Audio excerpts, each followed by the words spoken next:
할렐루야. 장별로 알아가는 성경 이야기 1189장 사무엘상 4장부터 해보도록 하겠습니다.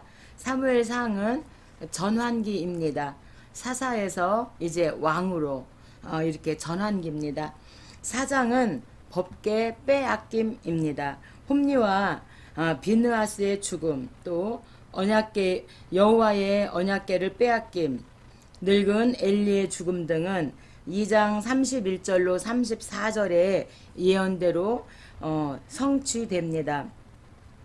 엘리 집에 내린 저주로 노인이 하나도 없게 하는 날이 이를 것이다. 두 번째는 내 처소에서 환난을 볼 것이다. 세 번째는 내 집에서 출산되는 모든 자가 젊어서 죽으리라. 네 번째는 두 아들 홈리와 비느하스가 한날에 죽으리니 그 둘이 당할 그 일이 내게 표징이 되리라. 이렇게 네 가지의 엘리 집의 저주를 사무엘을 통해서 하나님께서 말씀하고 있습니다. 전투에서 패배한 이스라엘은 자신의 영적 상태를 돌아볼 생각은 하지 않고 언약궤만 가지고 가면 승리할 수 있으리라고 오해합니다. 그 결과 이스라엘은 블레셋에 다시 대패하고 언약궤마저 빼앗기게 됩니다. 1절입니다. 이스라엘은 나가서 블레셋 사람들과 싸우려고 에베네셀 곁에 진치니 블레셋 사람들은 아벡에 진쳤더니 이스라엘이 블레셋 사람 앞에서 패하여 전쟁에서 죽임을 당한 군사가 4,000명 가량이라. 이에 백성이 실로에 사람을 보내어 그들 사이에 계신 만군의 여호와의 언약궤를 거기서 가져왔고 엘리의 두 아들 홈리와 비느하스는 하나님의 언약궤와 함께 거기에 있었더라. 이 홈리와 비느하스는 하나님께 헌신된 회막에서 수종되는 여인들과 동침하고 괴롭힌 것은 하나님을 무시하는 그런 행위를 했다고 하는 것을 우리가 알 수 있습니다. 10절입니다. 블레셋 사람들이 쳤더니 이스라엘이 패하여 각기 장막으로 도망하였고 살육이 커서 보병의 엎드려진 자가 3만 명이었으며 하나님의 궤는 빼앗겼고 엘리의 두 아들 홈리와 비느하스는 죽임을 당하였더라. 이 홈리와 비느하스는 신앙이 잘못된 사람인 것을 우리가 알 수 있습니다. 전쟁에서 질 것 같으니까 하나님의 궤를 전쟁터로 가져오라. 그래서 500년 만에 처음으로 이 하나님의 언약궤를 빼앗긴 사건이 오늘 4장 법궤 빼앗김입니다.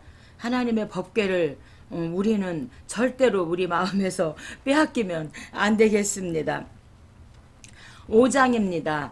이제 이 법궤가 블레셋에게 이제 빼앗겨서 가드에 가 있는데 이 법궤 재앙이 일어나게 되어집니다.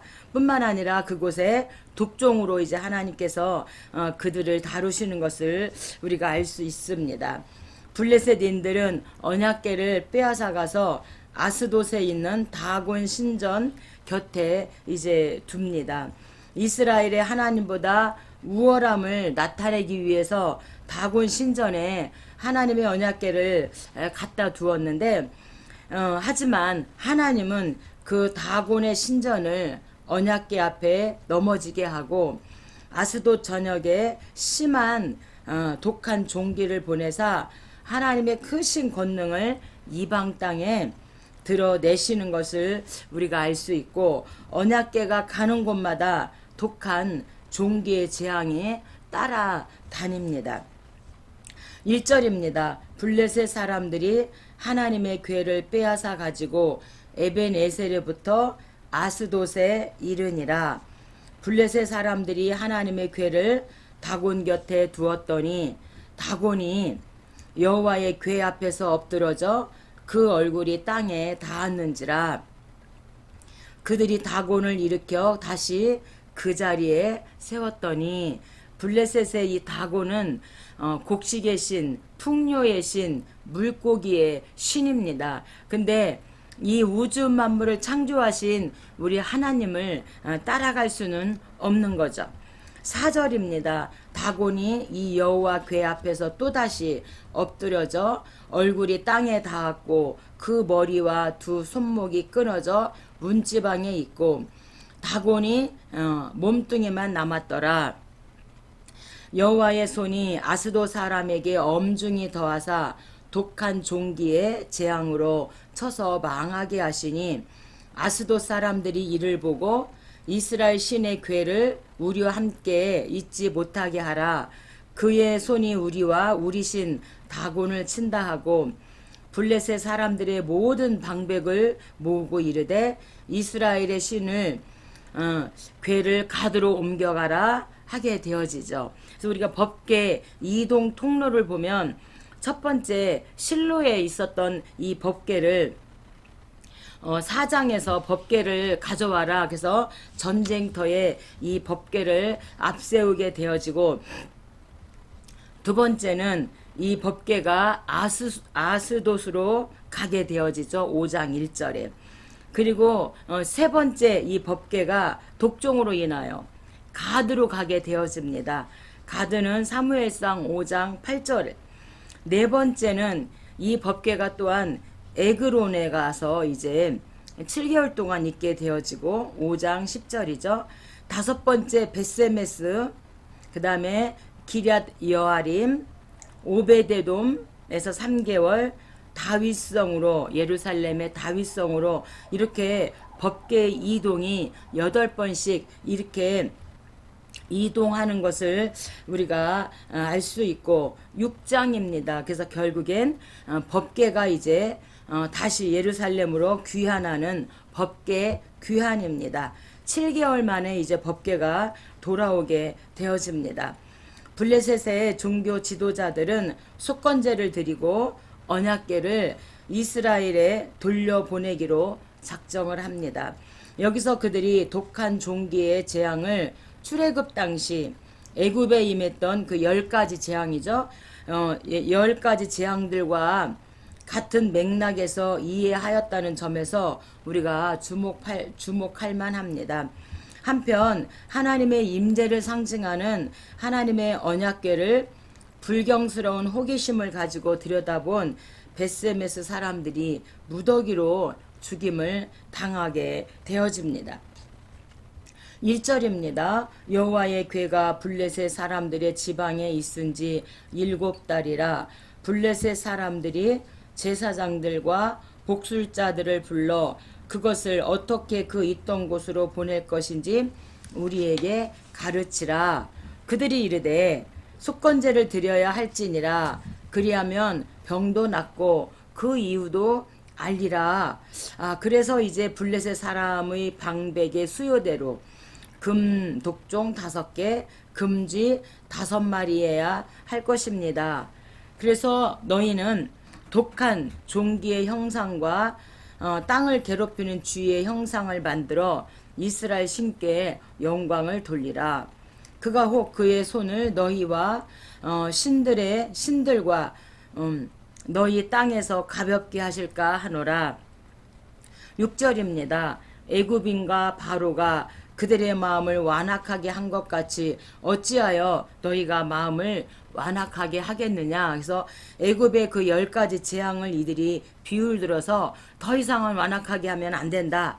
빨리 법궤를 이제 돌려보내자. 이렇게 이들이 이제 상의를 하고 11절입니다. 여호와의 궤와 금쥐 그들이 독종의 형상을 담은 상자를 수레 위에 실으니 암소가 벳세메스 길로 바로 행하여 대로로 가며 갈대에 울고 좌우로 치우치지 아니하였고 벳세메스 사람들이 여호와의 궤를 들여다본 까닭에 그들을 치사 5만 70명을 죽이신지라. 여기에서 5만 명 중에 70명이 사망한 것으로 봅니다. 왜 벳세메스로 가는 암소가 울었는가? 새끼를 띄어 놓았기에 그 모성적 본능의 눈물로 암소가 울었다고 합니다.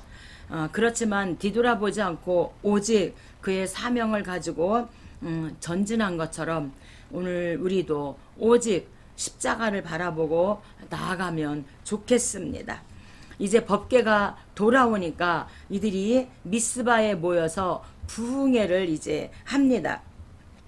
7장 부흥회입니다. 영적 각성과 회개 운동에 힘입은 이스라엘은 블레셋을 물리치고 잃었던 땅을 되찾게 되어지고 이스라엘이 미스바에 모여 회개를 단행하고 있을 때 블레셋이 공격해 들어옵니다.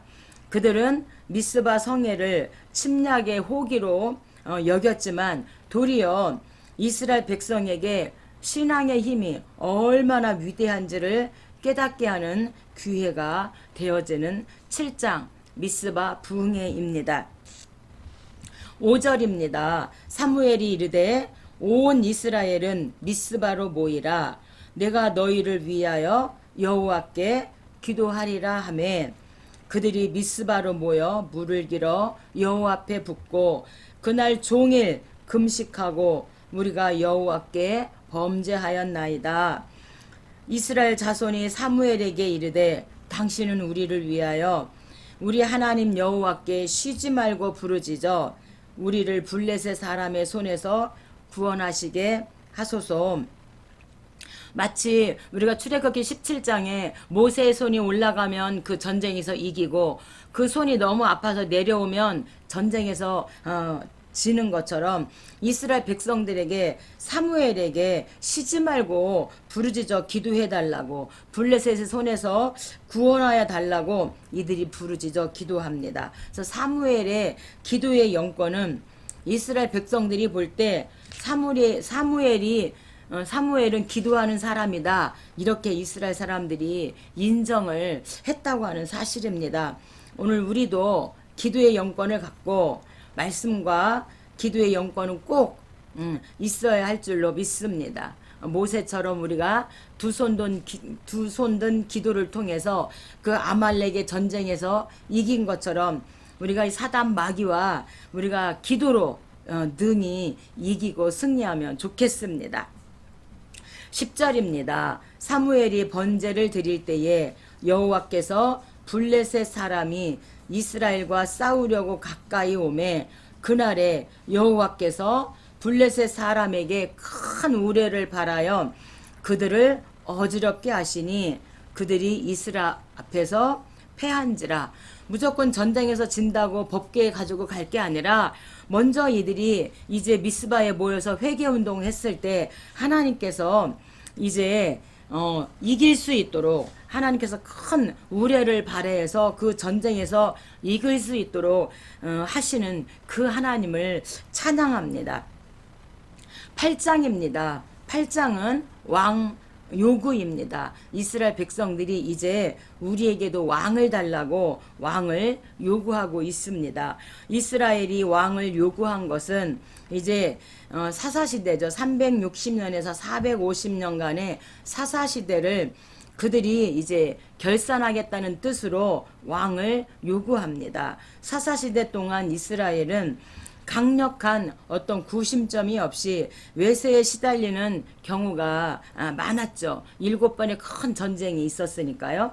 하지만 그것은 인간적인 핑계였을 뿐 외세 침입의 궁극적 원인은 유일하신 왕이신 하나님께 대한 전폭적인 그 믿음이 결여된 데서 나타나게 되어지는 것입니다.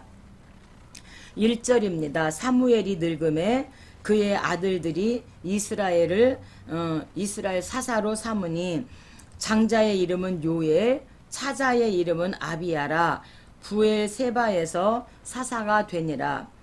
그의 아들들이 자기 아버지의 행위를 따르지 않고 이익을 따라 뇌물을 받고 판결을 굽게 하니라. 마치 엘리 제사장의 그 아들들이 그렇게 한 것처럼 사무엘의 아들들도 아버지를 따라가지 않고 형편에 따라 이익을 따라서 뇌물을 받고 판결을 굽게 하니까 이스라엘의 모든 장로들이 모여서 라마에 있는 사무엘에게 나아가서 우리에게 왕을 세워서 우리를 다스리게 하여 달라고 이렇게 간청을 하게 되어집니다. 우리가 사무엘 자녀 교육 실패를 통해서 얻은 교훈은 무엇인가? 엘리 자녀들 그 타락을 보면서 아들들, 그러니까 사무엘 아들들의 그 신앙 교육 수준이 낮아졌다고 볼 수 있고요. 또한 자녀 교육에 어려움이 있습니다. 자녀 교육이 어려운데 럭비공하고 자식은 어디로 튈지 모르기 때문에 항상 주님의 은혜가 필요하다고 하는 사실입니다. 네, 하나님이 지켜주시면 될 줄로 믿습니다. 9장입니다. 9장은 이제 이스라엘 백성들이 왕을 요구했기 때문에 사무엘과 사울이 이제 만나게 되어지는 만남입니다. 이 사울이 하나님의 섭리에 따라서 이스라엘의 초대왕으로 택함받은 과정을 보여주고 있습니다. 사울은 베냐민 지파의 유력한 집안에 속한 자로서 용모가 준수하고 키가 크며 효성이 지극한 인물이었습니다. 또한 사무엘이 하나님의 계시에 따라서 상석에 앉힐 때 몸둘 바를 몰라서 몸둘 바를 모를 정도로 그렇게 겸손한 사람이 사울이었는데 나중에는 그가 이제 타락하게 되어지죠. 1절입니다. 베냐민 지파의 기스라 이름하는 유력한 사람이 있으니 기스에게 아들이 있으니 그의 이름은 사울이요 준수한 소년이라 이스라엘 중에 그보다 더 준수한 자가 없고 모든 백성보다 어깨 위만큼 더 컸더라. 사울의 아버지 기스가 암나기들을 잃고 그의 아들 사울에게 이르되 한 사환을 데리고 가서 암나기를 찾아와라. 그래서 4절에 에브라임 산지와 살리사 땅으로 두루 다녀보았지만 찾지 못해요. 그래서 찾지 못하고 찾지 못하니라 라고 말씀하고 있습니다.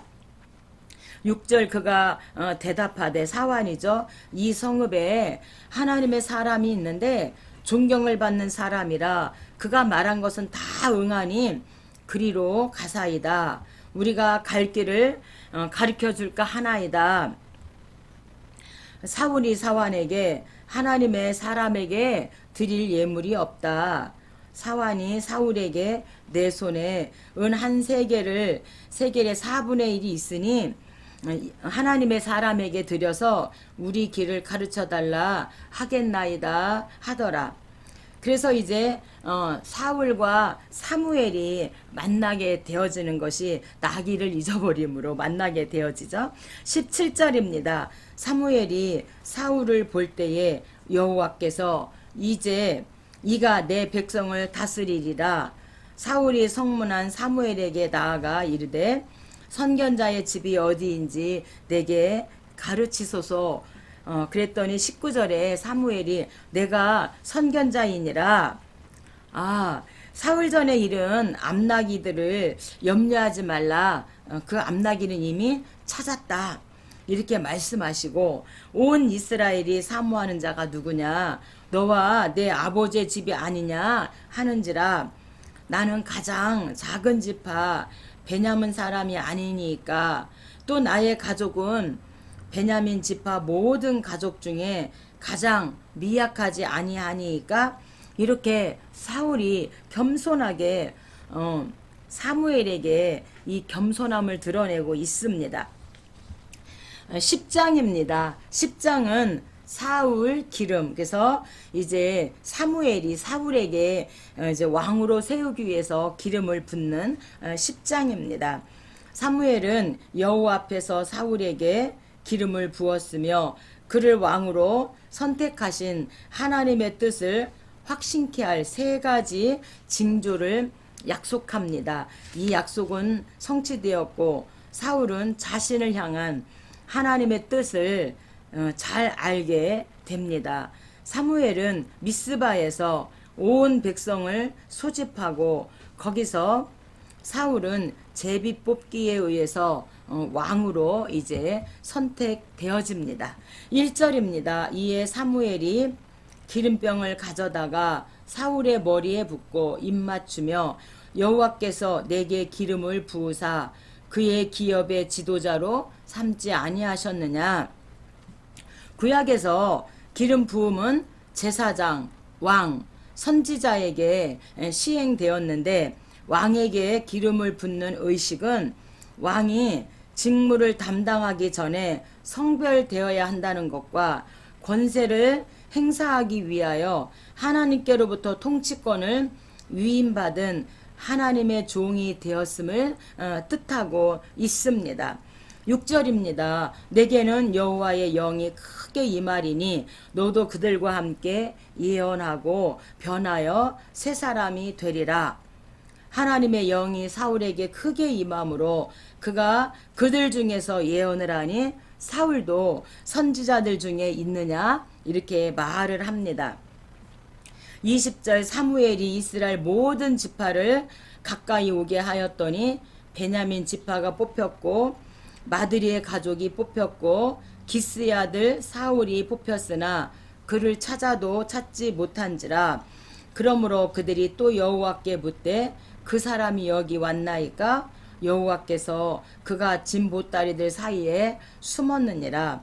그들이 달려가서 그를 데려오매 그가 백성 중에 서니 사무엘이 나라의 제도를 백성에게 말하고 책에 기록하여 여호와 앞에 두고 모든 백성을 자기 집으로 보내매. 그래서 나라의 제도란 사무엘은 왕정에 대한 이스라엘 백성의 잘못된 인식을 바로잡고 왕의 기능, 역할, 특권에 대한 하나님의 의도를 분명하게 제시를 합니다. 이것은 하나님이 예정하신 왕정 제도와 이스라엘 백성이 요구한 잘못된 왕정 통치에 대한 견해 차이를 없애버리려고 하는 첫 번째 시도입니다.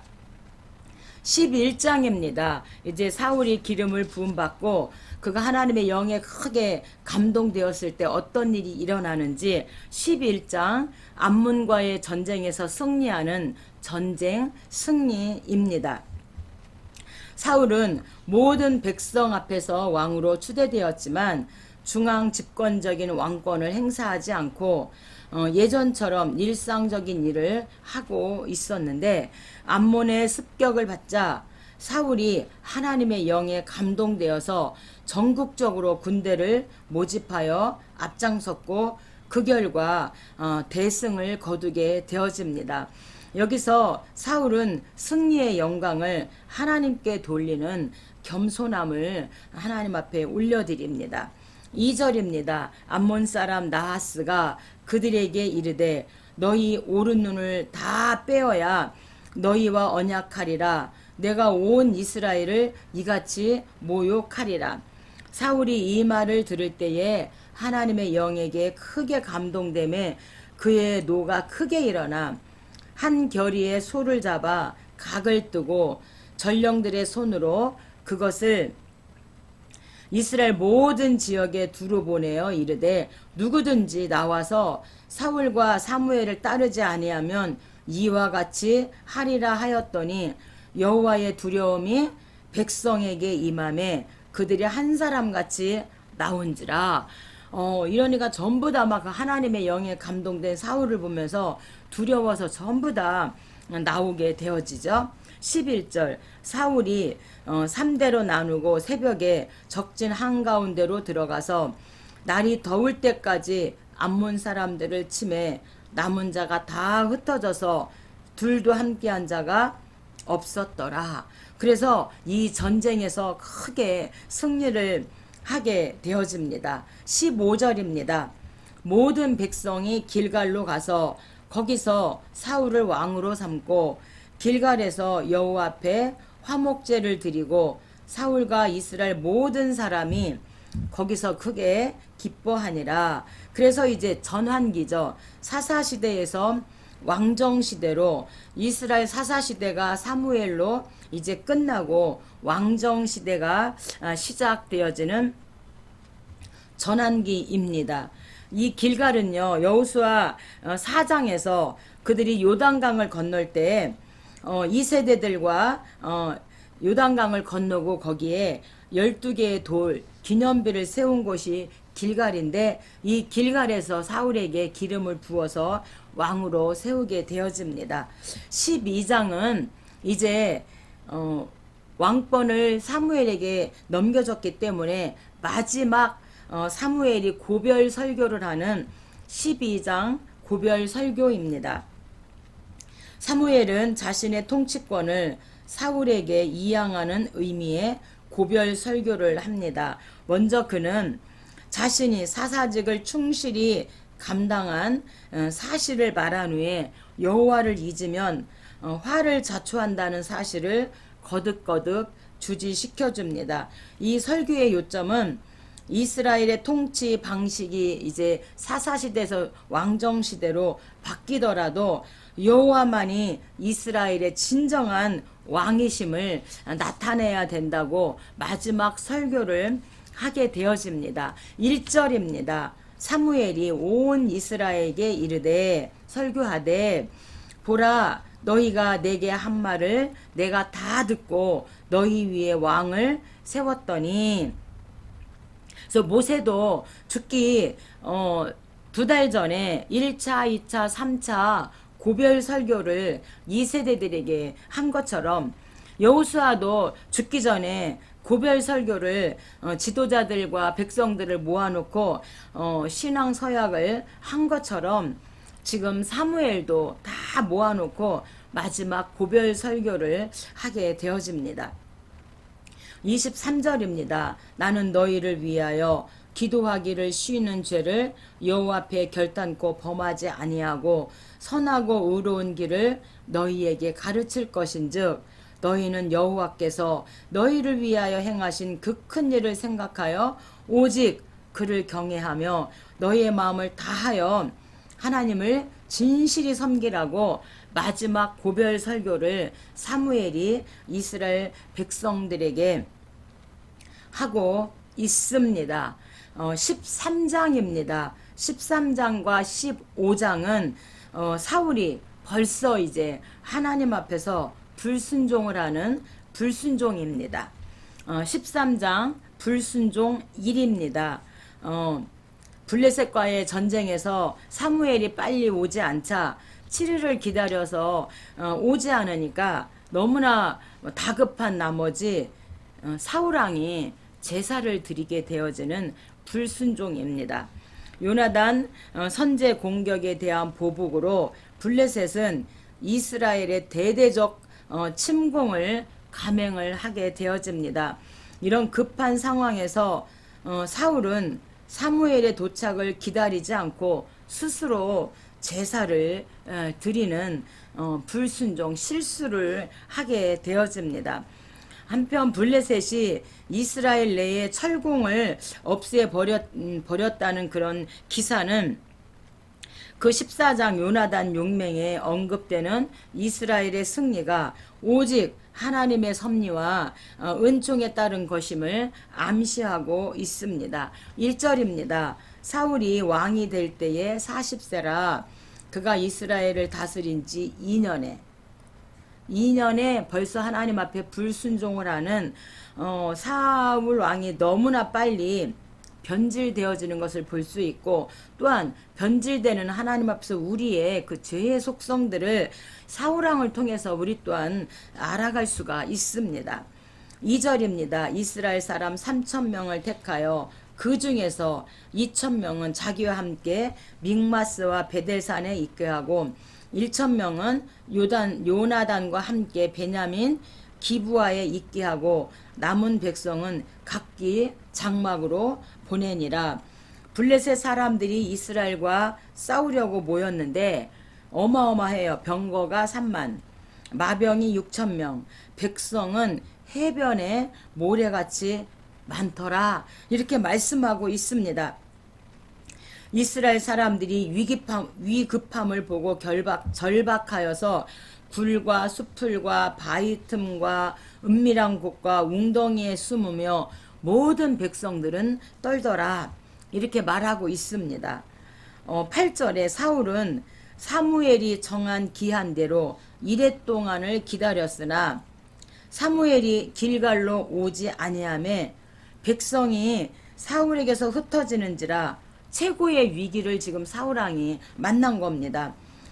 그래서 이들이 흩어질 때 우리가 불신의 말이나 행동을 해서는 안 되는데 이 사울이 기다려도 오지 않으니까 사울이 이르되 번제와 화목제물을 이리로 가져오라 하매 사울이 번제를 드립니다. 블레셋과 대치한 상황에서 사울은 성전을 위한 제사 의식을 거행코자 하였고 그러나 제사를 집행할 사무엘이 속히 나타나지 않자 백성들은 동요하고 이에 조급해진 사울은 스스로 제사장 직분을 취하여 제사를 진행하고 사무엘은 이러한 사울의 행동을 자기의 신분과 위치를 망각한 망령된 행동이라고 지적하며 이 죄악으로 인해 사울이 왕위가 무너지리라고 예언을 하게 되어집니다. 우리가 1%, 2% 부족인 거죠. 기다렸는데 10절입니다. 번제를 마치자 사무엘이 온지라. 번제를 마치자마자 사무엘이 왔습니다. 이에 내가 이르기를 블레셋 사람들이 나를 치러 길갈로 내려오겠거늘 내가 부득이하여 번제를 드렸습니다. 이렇게 부득이하여 번제를 드렸다고 사울이 변명을 하게 되어집니다. 오늘 우리의 삶의 현장에서도 하나님 앞에 부득이하여라고 하는 이런 변명은 다 죽는 일인 겁니다.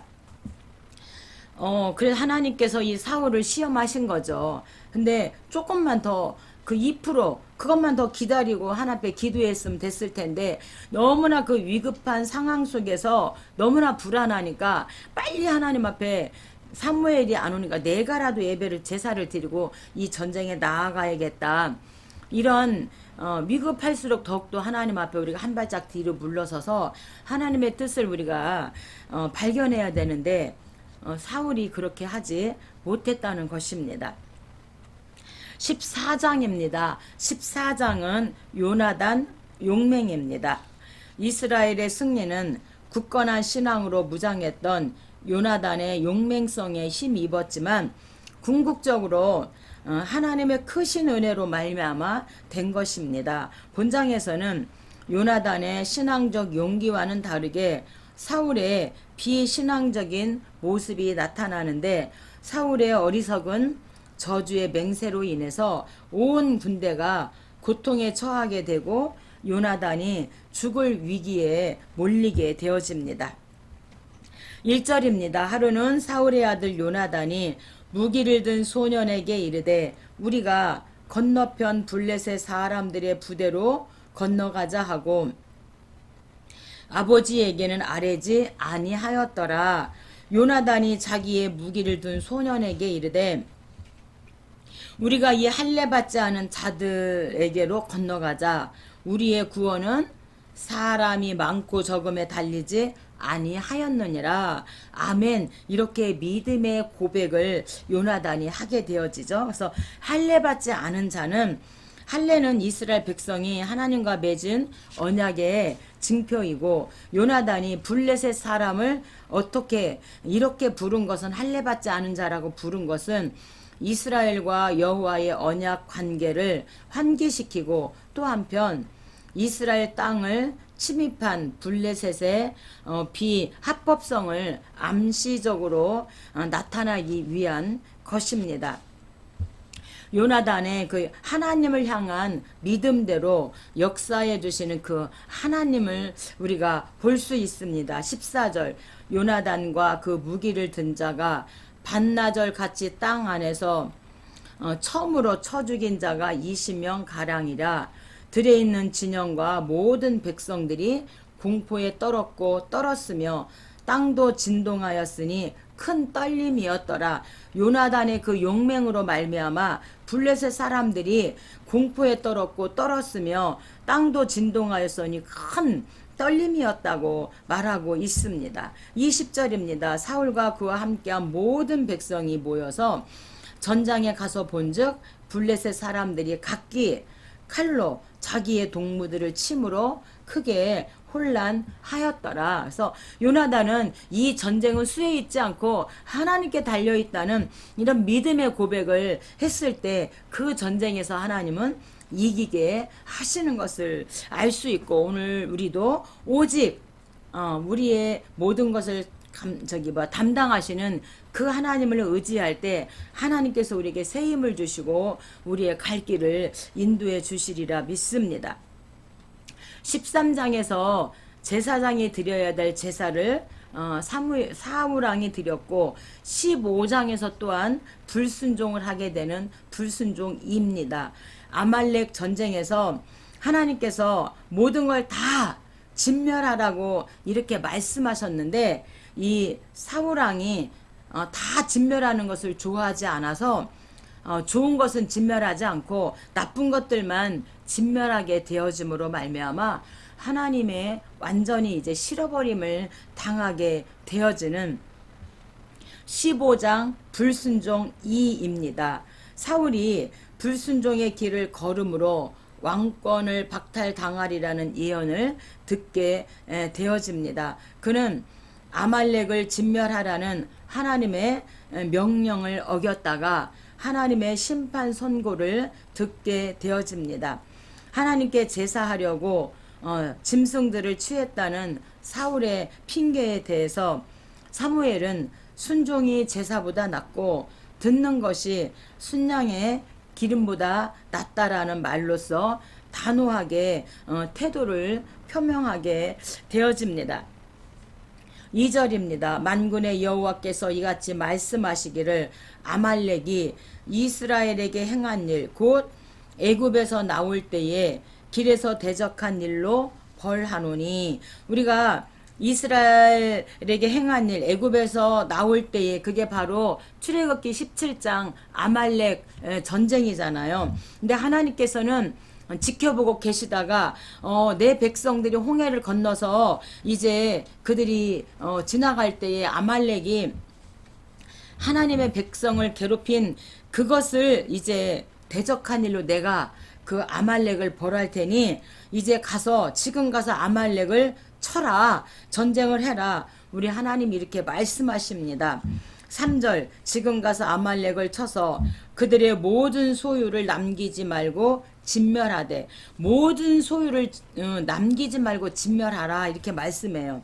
남녀와 소아와 젖먹는 아이와 우양과 낙타와 나귀를 죽이라고 하나님께서 말씀하세요. 다 이 아말렉에서 전리품들은, 전쟁에서 이긴 전리품들은 다 죽여라 이렇게 하나님께서 명령을 하십니다.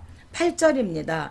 아말렉 사람의 왕 아각을 사로잡고 칼날로 그의 모든 백성을 진멸하였으되, 사울과 백성이 아각과 그의 양과 소의 가장 좋은 것 또는 기름진 것과 어린 양과 좋은 것을 남기고 진멸하기를 즐겨하지 아니하고 가치 없고 하찮은 것만 진멸하니라. 여기에서 그 좋은 것은 남겼다.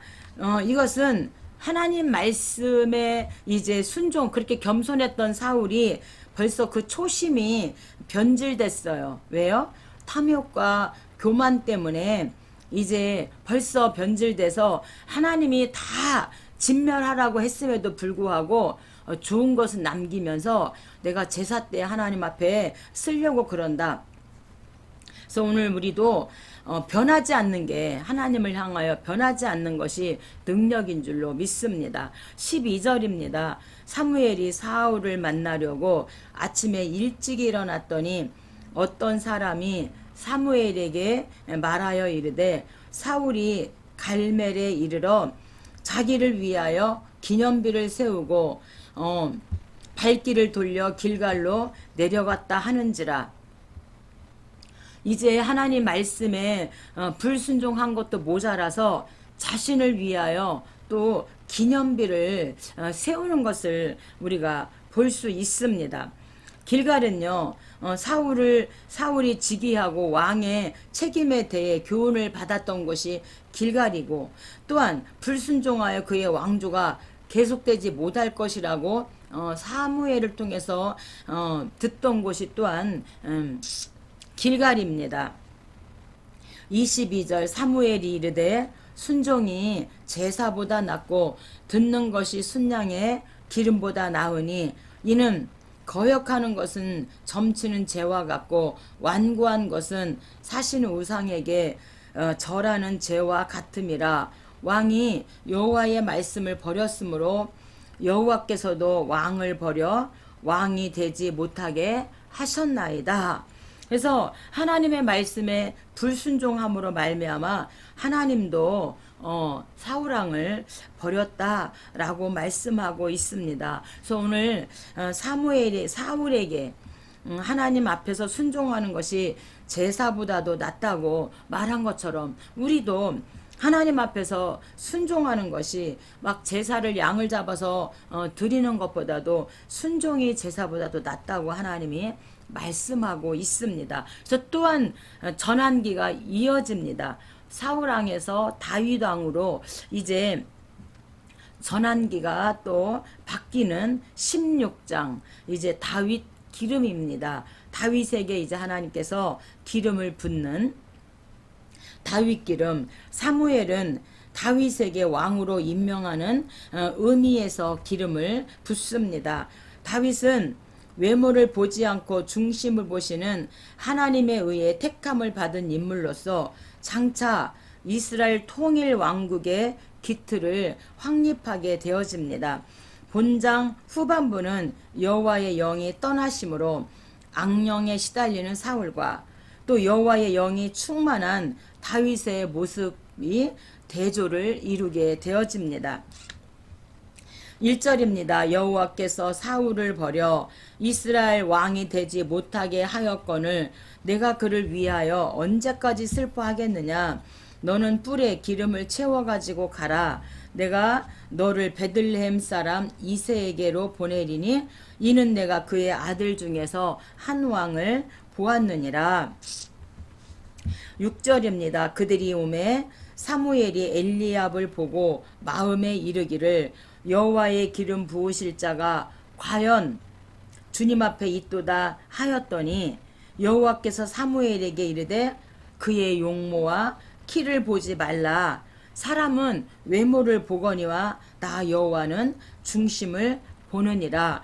우리가 사울 왕은 정말 용모와 키가 준수하였어요. 그러니까 사무엘이 또한 이 잘생긴 엘리압을 보고 하나님 이자입니까? 라고 할 때 하나님께서 사람은 외모를 보거니와 우리 하나님은 중심을 보신다. 이렇게 말씀하고 있습니다. 13절입니다. 사무엘이 기름불을 가져다가 그의 형제 중에서 다윗이죠. 그에게 부었더니 이날 이후로 다윗이 여호와의 영에 크게 감동되니라 라고 말하고 있습니다.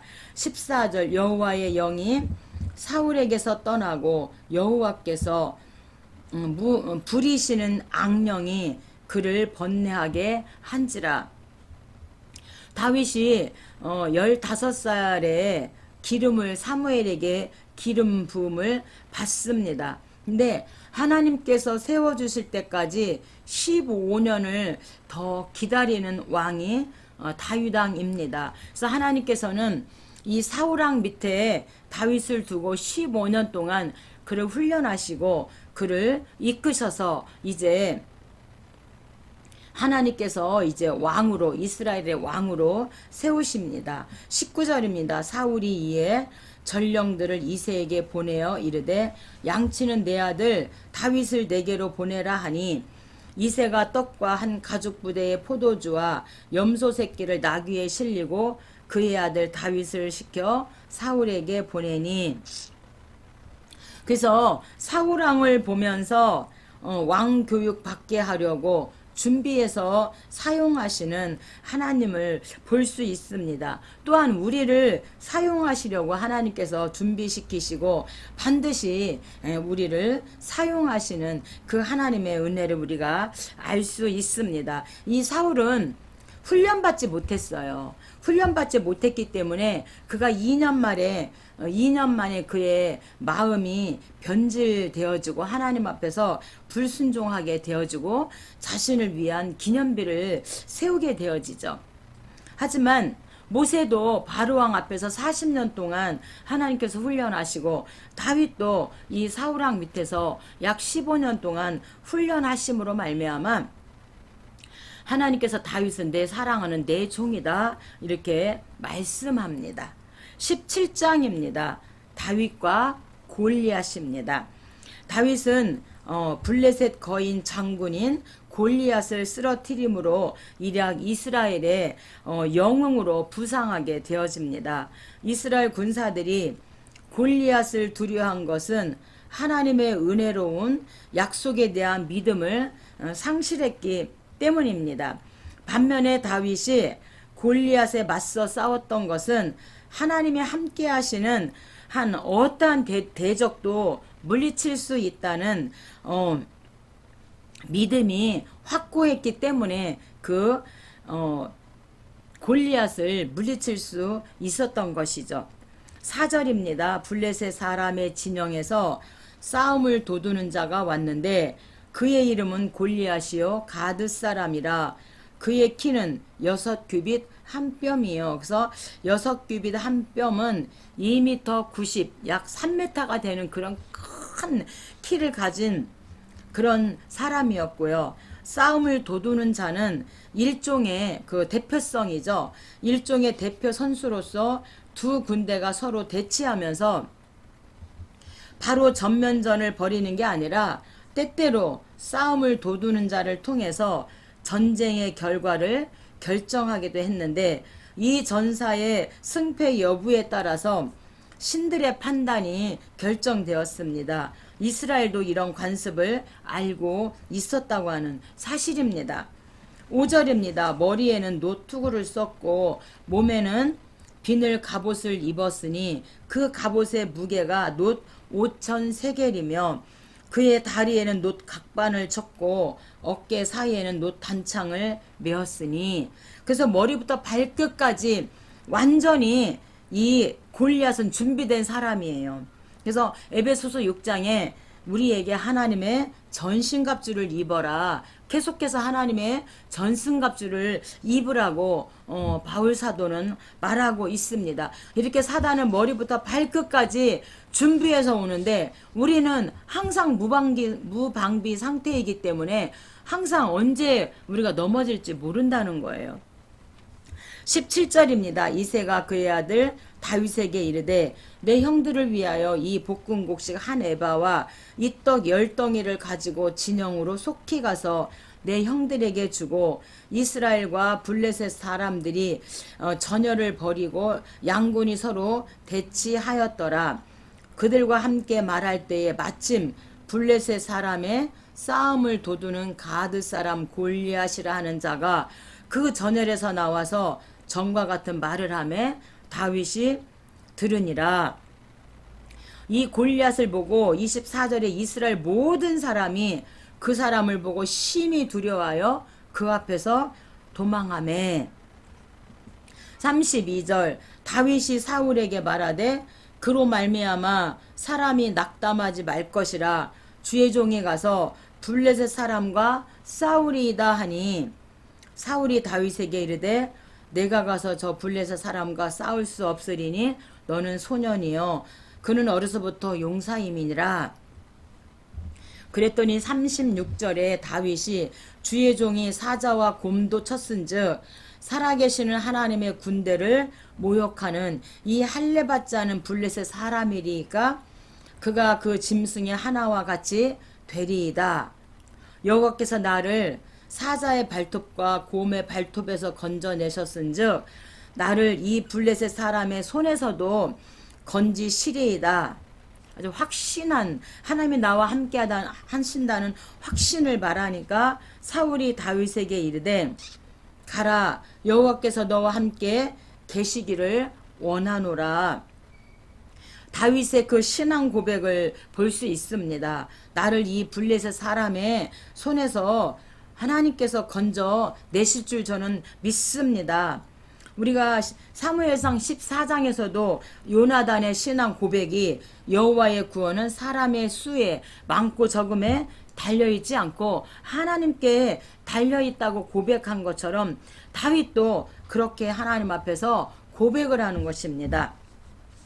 45절입니다. 다윗이 블레셋 사람에게 이르되 너는 칼과 창과 단창으로 내게 나오거니와 나는 만군의 여호와의 이름 곧 내가 모욕하는 이스라엘 군대에 하나님의 이름으로 나아가노라. 아멘. 그래서 다윗의 강력한 무기는 하나님이었다는 거예요. 마가복음 16장 17절로 18절에 보니까 예수 그리스도 이름의 권세를 우리에게 주셨다라고 말하고 있으니 다윗처럼 우리가 예수 그리스도 이름의 권세를 가지고 우리가 뱀을 쫓아내고 우리가 하나님의 능력을 나타냈으면 좋겠습니다. 49절입니다.